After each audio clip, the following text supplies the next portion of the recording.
आंखों की जो आदतें लगी है वैसी जी लेता हूँ अब मैं थोड़ा और। मेरे दिल की रेत पे आंखों की जो बड़े परछाई तेरी पी लेता हूँ तब मैं थोड़ा और। जाने कौन है तू मेरी मैं ना जानू ये मगर जहाँ जाऊँ मैं करूँ मैं वहाँ तेरा ही जिक्र। मुझे तू राजी लगती है जीती हुई बाजी लगती है तबीयत ताजी लगती है। आप आरजे राघव के नाम से जानते हैं। रेडियो में करियर बस शुरू किया है, सिर्फ 10 साल हुए मुझे। और हाँ, सिर्फ 10 साल हुए, अभी तो बहुत आगे जाना है।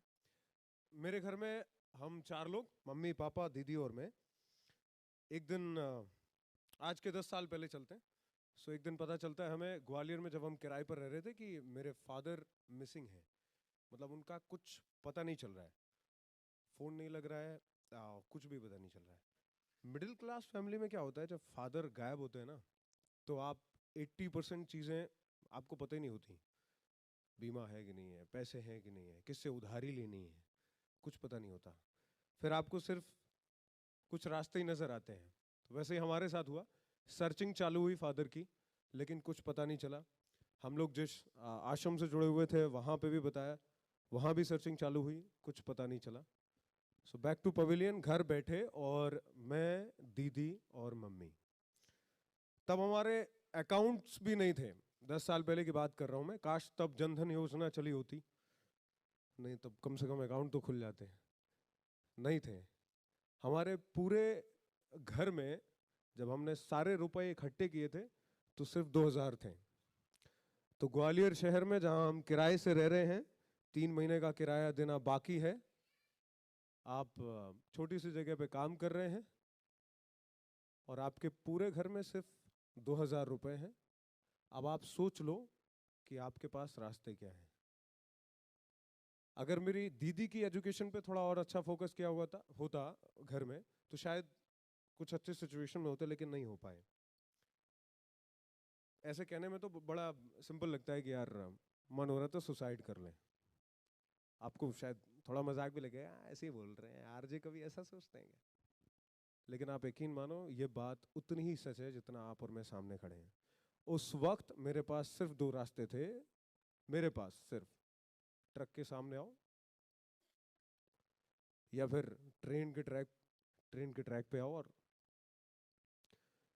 ये सोच ही रहा था मैं कि रात के 11 बजे के आसपास दीदी एक पेपर पेन लेके पहुंची मेरे पास और बोले, अच्छा अगर अपने पास इतने रुपए हैं, और उसी वक्त हमारे एक दूर के मामा जी भी आए, उन्होंने कहा कि सम अमाउंट 10,000 रुपए मैं आपको देता हूं, अगले महीने मैं नहीं दे पाऊंगा और उसके अगले महीने कोई और भी नहीं दे पाएगा, तो ये 10 और 2 12,000 रुपए आप जैसे खर्च करोगे, बहुत कुछ डिसाइड कर देंगे कि आप लाइफ में क्या करोगे। सबसे पहले हमने मकान मालिक का काम निपटाया। और ऐसा भी होता है कि जब आप मुसीबत में होते हैं ना, तो ऊपर वाला और थोड़ा टफ टेस्ट लेता है और थोड़ी मुसीबतें लेता है। मकान मालिक ने 3 महीने का बिजली बिल एक्स्ट्रा जोड़ दिया था। आपके यहाँ कैसको जोड़ देता है, हमारे यहाँ मकान मालिक ने जोड़ दिया था। तो उससे जैसे तैसे हम आगे बढ़े। वैसे आप मरने वाली बात भूल गए ना? हाँ, ऐसे ही मैं भूल गया था जब दीदी ने वो हिसाब जुड़ाया ना, बिल्कुल ऐसे ही मैं मरने वाली बात भूल गया। और उसके बाद हम आगे बढ़े। दीदी की टैली में जॉब थी, उनकी अकाउंट में जॉब थी, टैली किया हुआ था उन्होंने, तो 3,000 रुपए के आसपास उनको मिलते थे। मुझे थोड़े कम मिलते थे और उससे भी ज्यादा वो काट लिया करते थे लेट आने पे। तो काम करते रहे। थोड़े दिन के बाद मुझे एक ऑफर आया, रेडियो में ही था मैं, और मुझे एक और रेडियो का ऑफर आया जो मैंने एक्सेप्ट किया और मैं पहुंचा रायपुर।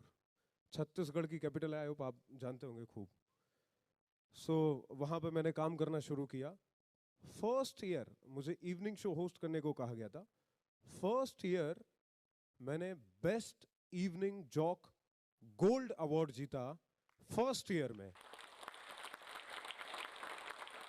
मुझे ज्यादा से ज्यादा ह्यूमर पर फोकस करना था, फनी चीज़ों पर, फनी स्टोरीज लानी थी।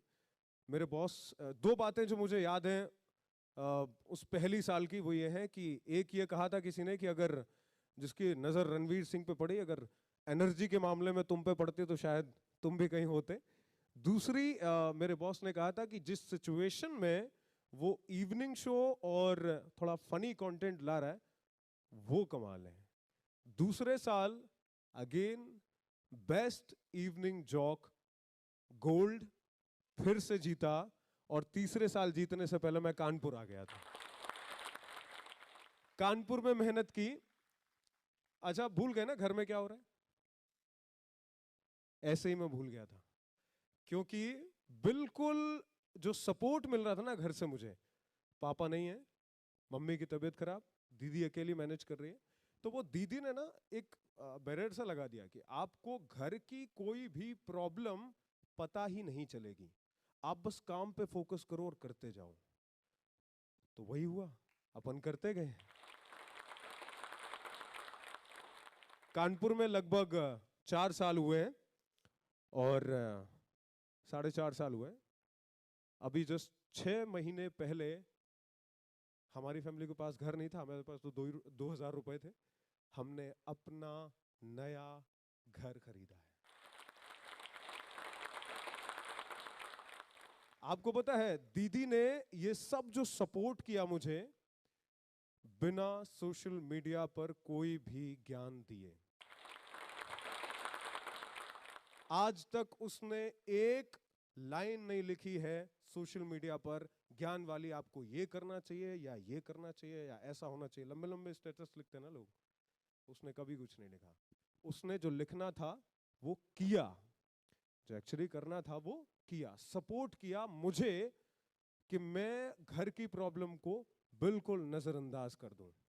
So thank you so much मेरी दीदी के लिए, मैं यहां से कहूंगा, और आप अगर तालियां बजा दें तो बड़ा अच्छा लगेगा। दो ही बातें लाइफ में इंपॉर्टेंट हैं, पहला है कर्मा और दूसरी है फैमिली। अगर आप फैमिली की रिस्पेक्ट करते हैं, फैमिली के साथ रहते हैं, बड़ी अच्छी बात है। और कर्मा, बातें करने से कुछ नहीं होगा, काम करने से होगा। सो फोकस कर लो और काम करो। Thank you so much. My name is Raghav. Radio में सिर्फ 10 साल हुए हैं, अभी तो बहुत से झंडे गाड़ना बाकी।